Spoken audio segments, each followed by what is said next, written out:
Maka di sini ada pertanyaan begini. Orang yang berbuat jahat kita sebut orang jahat. Setuju? Orang yang tidak berbuat baik kita sebut orang, saya ulang. Orang yang berbuat jahat kita sebut orang jahat. Orang yang tidak berbuat baik kita sebut orang tidak baik. Jangan orang jahat, dia nggak berbuat jahat. Ulang ya, jadi orang jahat kita sebut, orang berbuat jahat kita sebut orang jahat. Orang tidak berbuat baik kita sebut orang tidak baik. Sekarang orang tidak baik dengan orang jahat apa bedanya?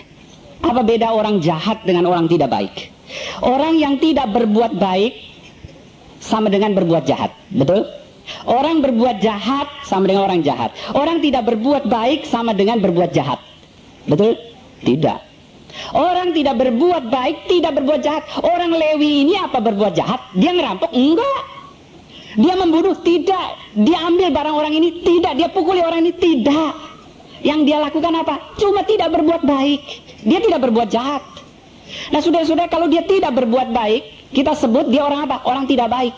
Kalau orang tidak baik berarti adalah orang yang tidak berbuat jahat, kan? Orang yang tidak baik adalah orang yang tidak berbuat jahat. Jadi kalau begini saudara-saudara, ada orang bilang kepada saya begini, saya sih nggak berzina, tidak merampok, dagang saya halal. Kalau gembel ke rumah saya, dia bilang, ini orang kaya luar biasa. Itu apa namanya? Safari Tour di Surabaya, itu besar sekali, mungkin Pak Teguh tahu. Dulu itu seluruh pesawat Garuda dia yang cuci, cateringnya dia nganter, masih punya tour lagi. Luar biasa. Ketemu bosnya ngomong sama saya begini, gembel-gembel itu bukan saya yang buat. Kalau mereka datang ke rumah saya tidak kasih mereka uang. Karena apa? Bukan saya yang buat dia jadi gembel. Kalau saya yang buat dia jadi gembel, saya jahat. Tapi saya tidak berbuat kejahatan kok. Mereka jadi gembel, salah mereka sendiri.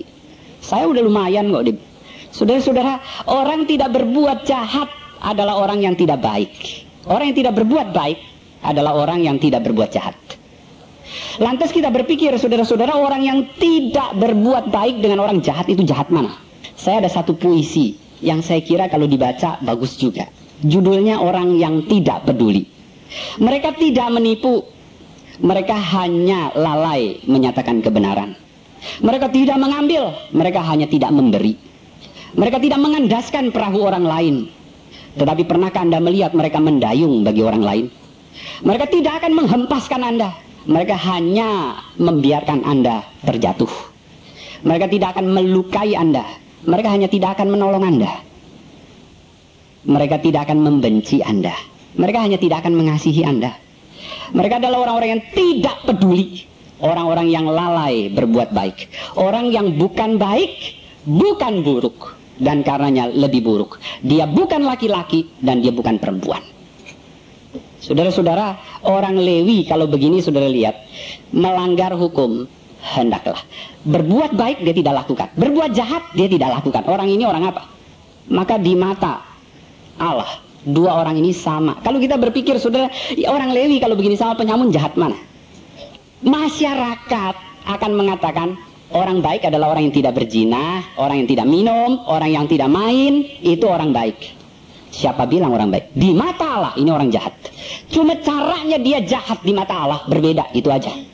Maka saudara lihat, hukum hendaklah itu dilanggar dengan kita diam aja. Hukum janganlah kita langgar dengan cara aktif melanggar. Persoalannya di sini, kenapa orang lebih tidak peka waktu dia melanggar hukum hendaklah daripada waktu dia melanggar hukum janganlah? Kenapa?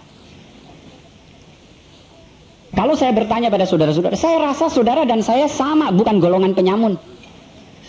Dosa lebih banyak orang yang disebut orang-orang baik macam kita ini loh, adalah orang-orang yang melanggar hukum hendaklah. Tetapi kenapa kita rasa diri kita baik dan tidak peka? Karena hukum hendaklah justru dilanggar dengan tidak berbuat apapun, sehingga kita tidak merasa. Tetapi hukum janganlah waktu saudara langgar, saudara kan berbuat. Jangan membunuh, saudara bunuh. Jangan berzina, saudara pergi berzina. Sehingga terasa itu dilakukan di dalam kesadaran. Tetapi hukum hendaklah itu semua tidak sadar. Banyak kita lakukan dengan lalai, sehingga kita tidak sadar berapa banyak dosa-dosa yang sudah kita lakukan. Waktu Yesus mengajar doa Bapa kami, dia katakan dalam satu kalimat, ya Bapa ampunilah hutang-hutang kami. Forgive us for our debt. Bahasa Indonesia menerjemahkan ampuni kesalahan kami. Saya kira itu tidak betul terjemahan.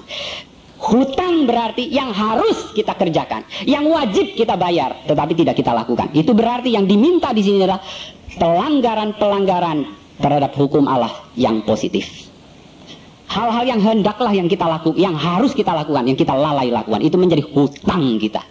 Nah, saudara-saudara, kalau kita mau berpikir dosa ini sangat-sangat begitu menakutkan, tapi heran, manusia sukar menyadari dan melihat. Karena apa? Karena itu pasif. Tidak di dalam bilangan kesengajaan, tidak di bilangan yang kita selalu sadari waktu saya lakukan. Tidak selalu. Itu sebabnya saudara kalau mau lihat, gampang sekali. Lihat keluarga kita, perlakuan kita terhadap anak kita. Hari ini di Bandung saya lihat sebuah iklan tabloid Metro. Bayi dibunuh ibunya dengan dilipat-lipat. Saya bilang sadis amat itu ibu. Zaman Alkitab ditulis, seorang ayah begitu melahirkan anak, kalau dia tidak suka, dia boleh langsung bawa ke forum gedung, di situ anak itu dia geletakkan saja di lantai, tidak akan melanggar hukum. Roma mengizinkan seperti itu. Dan nanti ada orang datang melihat anak itu, kalau dia suka diambil, dibesarkan. Kalau perempuan cukup menarik, dibesarkan untuk jadi pelacur. Kalau laki-laki dibesarkan untuk jadi budak. Saudara-saudara, zaman itu boleh. Waktu kita baca, waktu kita dengar seperti itu, kita bilang keterlaluan. Saya mah bukan bangsa penyamun seperti itu. Tapi jangan lupa, mungkin kita sama bobroknya dengan cara lain seperti Lewi. Anak-anak kita jadi berandalkan karena kita secara pasif tidak mengurus dia. Kasih makan, oh ya saya tidak tempiling, saya tidak buang dia ke jalanan. Di Taiwan malah saudara-saudara ada panti asuhan Kristen yang ibunya bisa antar anaknya minta tolong diterima. Yang terima bilang, loh ibu kaya raya, sehat walafiat, kenapa tidak mau didik sendiri? Dia bilang, jadi nggak mau terima. Dia gendong anak ini, panggil taksi, dia naik taksi, anak itu taruh di jalan. Terpaksa diambil itu anak. Oh saudara dan saya mungkin tidak seperti ini. Saya tidak seperti penyamun yang memukuli, yang membuat orang menderita. Tetapi mungkin kita justru secara pasif melakukan hal-hal jahat hari ini. Begitu banyak anak-anak di keluarga kita tuh jadi rusak karena apa? Pasifnya kita. Kita tidak melakukan apapun. Istri saya selalu marahi saya. Kalau sampai terlambat, anakmu rusak, itu tanggung jawabmu. Saudara, saya dengar omelan ini memang sakit hati.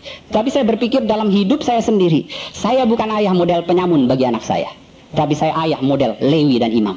Banyak tanggung jawab saya hutang kepada dia. Gak usah jauh-jauh dengan istri saya.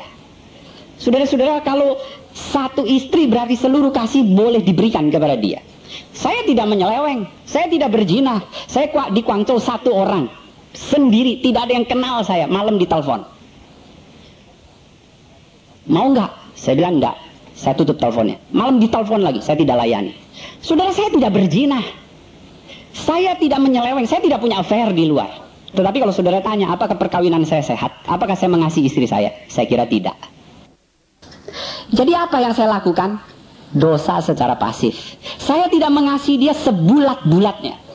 Itu sebabnya saudara, kalau kita bilang kita sehat, kita nggak sehat. Jadi kamu sakit juga nggak sakit. Kita banyak menggolongkan diri mustinya seperti orang Lewi dan imam-imam seperti ini. Dosa yang kita lakukan, saudara-saudara, tidak dibilangan penyamun. Saudara tidak sadis seperti itu. Saya tidak kejam seperti itu. Tetapi dosa-dosa yang kita lakukan adalah membiarkan pasif. Hal-hal yang saya harus turun tangan, hal-hal yang saya harus kerjakan, itu tidak saya kerjakan.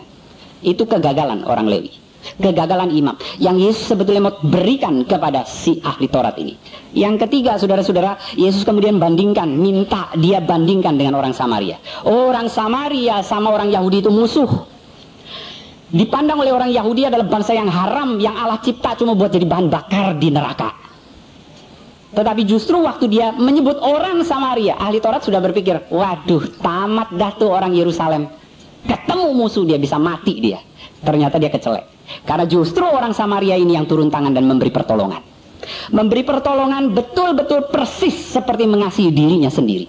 Apa yang dia punya, dia boleh bagi dengan orang yang menderita ini. Dari sini kita lihat, saudara-saudara, apakah Yesus mau menekankan ternyata ada yang seperti penyamun, ada orang yang tidak peduli, tetapi ada yang berhasil melakukan mengasihi sesama seperti dirinya sendiri. Apakah penekanan Yesus di situ? Justru bukan. Yesus bercerita ini justru untuk menekankan ketidaksanggupan si ahli Taurat. Karena saudara lihat, setelah itu Yesus berkata, coba dari 3 orang ini, kamu tuh yang mana?